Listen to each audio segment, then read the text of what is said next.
what's going on everyone? It's your boy Youngster Jake, aka Pro Bikini Victor Master himself.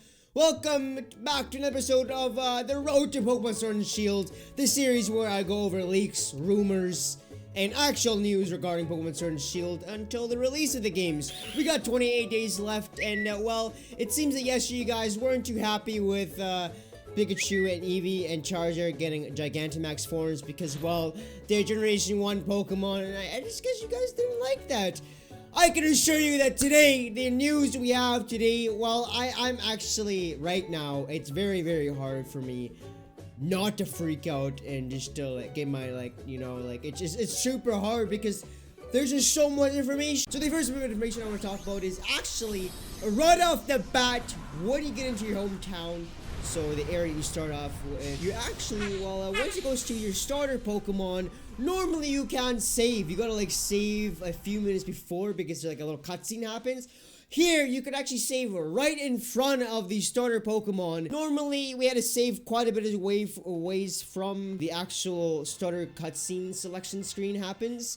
And if you're wanting to hunt for shiny Pokemon or actually hunt for certain natures and stuff like that, well, that became a problem because then you gotta save, like, sometimes it's like a 3-4 minute cutscene. They have that in the game now where you can just save right in front of that, which brings us to the next point here actually, where if your Pokemon and if your starter Pokemon is shiny, the overall sprite or the overall model in this case will actually appear shiny, which is amazing. Thank you for saving us time. Now we'll actually be able to hunt for a shiny starter. I never wanted to do that in the past just because of the cutscenes, but now I had the opportunity to do so. So thank you, GameFreak. The wild area. So the wild area is actually the size of 2 regions from the Breath of the Wild, which is just what? We finally have like an actual kind of open world thing. We knew right at the bat it was gonna be open world, but we didn't really know to what extent. And it seems like, well, it's giant. You can actually encounter Onyx on the route that are level 26 within the first hour of playing the game, which is just like, what? If you've been playing Pokemon, you know your Pokemon aren't around the 20s up until like the first 2-3 hours into the game. So if you're able to encounter level 26 Pokemon within the first hour of playing the game, that's a game changer right there, honestly. Like I know I've been saying that a lot throughout the series, but Pokemon Sword and Shield so far have been a big game changer to this series. They're introducing a lot of things into the game, such as, well, another thing with the wild area. The wild area uses a different currency than you would use in the regular game. I guess the wild area has its own currency called Watts, and with Watts you can buy stuff such as camping gear or ingredients to make food, such as the curry we saw earlier, with earlier gameplay that got revealed. So they're really doing so many things in this game that have never been done before, so that's why I keep saying it's a game changer, because Pokemon Sword and Shield may forge a path for newer Pokemon games, which when you think about it, if the wild area actually succeeds in the way they wanted to succeed in this game, we could potentially have bigger and better wild areas in the future of Pokemon games. Another thing about the wild area is the Pokemon that are appearing in the wild area actually differentiate depending on what weather is in the wild area. So if it's raining, you might see more water type Pokemon appear. If it's like snowing, you might see more Pokemon such as Snover appear. No pun intended there. Which is really cool. So, and that's one more thing I want to talk about. Weather systems and day-night cycles are in Pokemon Sword and Shield. Another thing that's a game changer in Pokemon Sword and Shield is that when you're in the wild area, you're actually able to access the PC whenever and wherever at free will. So you could just be like wandering around, all of a sudden you're like, hey, I want to use the PC. Well, you can do that. So I guess that's mechanic comes back from when Pokemon Sword and Shield, or Pokemon Sword and Shield, Jake, or Pokemon Let's Go Pikachu and Eevee were around, you could actually access the PC from anywhere in the game, which was, I really enjoyed that feature in the game. So I'm hoping that, well, it's not just the wild area where you're able to access the PC. I'm hoping that it's for the majority of the game where you can just access the PC anywhere, because otherwise that would just be a very silly thing for them to take out of the game, because it has made things so much more convenient. And it seems that Pokemon Sword and Shield is actually standing for the convenience for the player, because they went ahead and did us a favor, which when I read this, I had to double check my facts here, because this feature in the game has been in the games since the beginning of Pokemon, which is if you've been been playing Pokemon for quite some time, you'll know that when you're running around in the very first part of the game actually prompts you and shows you how to catch Pokemon. And even if you're a veteran like me, and I'm sure you are too, you would know that, if we know how to catch Pokemon, we know, like, we should bring it down to red health, and it shows you sometimes in yellow health, so it doesn't even do it properly. So you now have the option to actually just be like, hey, I don't want to, like, sit through this. Please let me not sit through this. Thank you. And that's all. And then throughout the game, it doesn't tell you anything. It doesn't show you any more other tutorials throughout the game.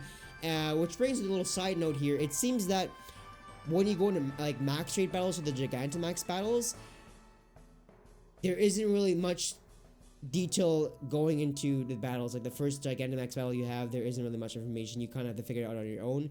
Which I'm very, very happy that Pokemon isn't, like, holding your hand anymore. It's like, hey man, we're gonna let go here. You're old enough to take care of yourself now.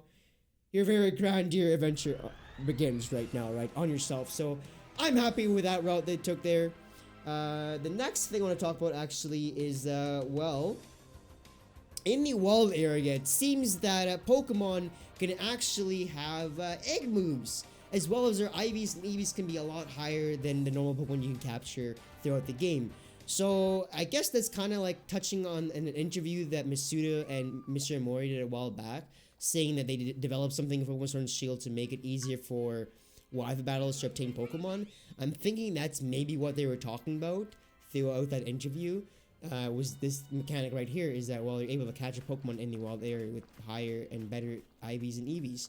So that's beautiful right there. I'm very happy with that as well. That will give everybody a shot to actually try out the online side of Pokemon, even if you gotta pay like $10 a month for Nintendo subscription online, but that's fine, right? Like, they're giving us a good online service here. I know there's some hate on that, but hey, you get what you get paid for, right? The last thing I want to talk about before we jump into the Pokemon Diamond and Pearl remake hints is, well, the DexNav feature returns in Pokemon Sword and Shield. So I guess when you're running around, your Pokedex will actually tell you, like, hey, you can find Vespiquen over there, or Combi, or whatever, or Durladin, which is, I'm very, very happy with that. I really, really missed not having it in Pokemon Let's Go Pikachu and Eevee.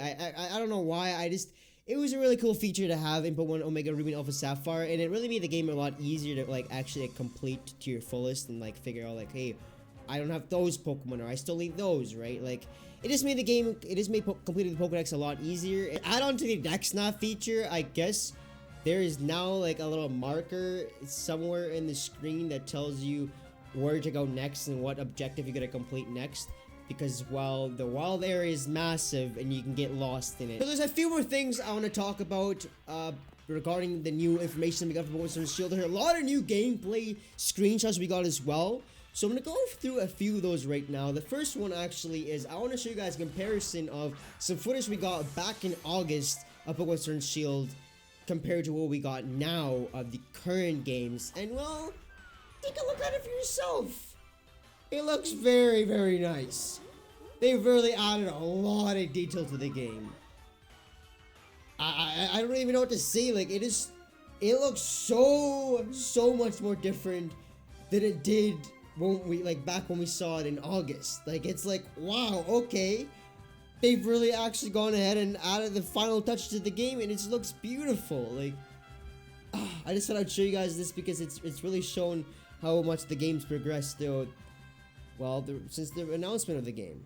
The part of the video you've all been waiting for. When I first looked at this image earlier today, and, well, I don't really see anything interesting. That is, until I saw this. We see Charizard, Machamp, and Gengar. We already know Charizard has a Gigantamax form. We already know that Machamp has one, or at least I'm pretty sure I recall seeing a Gigantamax Machamp somewhere. And then we see Gengar, so Gigantamax Gengar? But that's not really what I'm, like, pointing, like, what's interesting here. The very, very interesting thing that's caught me off guard earlier today was, well, this little, like, toad thing there. Like, if you zoom in there, you'll see, like, a little, like, statue of some sort of Krogonk, right? It's very odd for them to put that there with, like, Generation 1 there. You got Krogonk, you got Leon. Got some pyramids there, which could be like Pokemon going to Africa. It's very interesting, right? And I know this is like such a wild thing just to like be like, oh yeah, like this. I'm not gonna say confirms it. That's what I'm saying. It's hinting towards it, because as of late, it's no surprising fact anymore that Pokemon puts hints in games on purpose. Pokemon X and Y, you get the Sundial and the Moondial. Pokemon Sun and Moon with Let's Go on the back of the game cartridge thingy. There's lots of these little hints around for the next upcoming Pokemon games. The GameFreak initially they put these hints on purpose into the games, right? So I wouldn't be surprised that if this Croagunk statue right here is indeed the same Croagunk statue you see in Pastorius City in the Pokemart, which is most likely them hinting towards, well, next year Pokemon Diamond Pearl remakes are gonna be here. And well, there's a little other thing I want to put in there. Earlier this month, or I think it was actually the beginning of September, a lot of new information came out regarding the Pokemon toy lineup for next year, and a lot of the toys are themed around the Sinnoh region. So that brings into the question here, well, is this an actual hint, or are we just way into the hype for the release of Pokemon Diamond Pearl remakes next year? I personally think we're onto something here.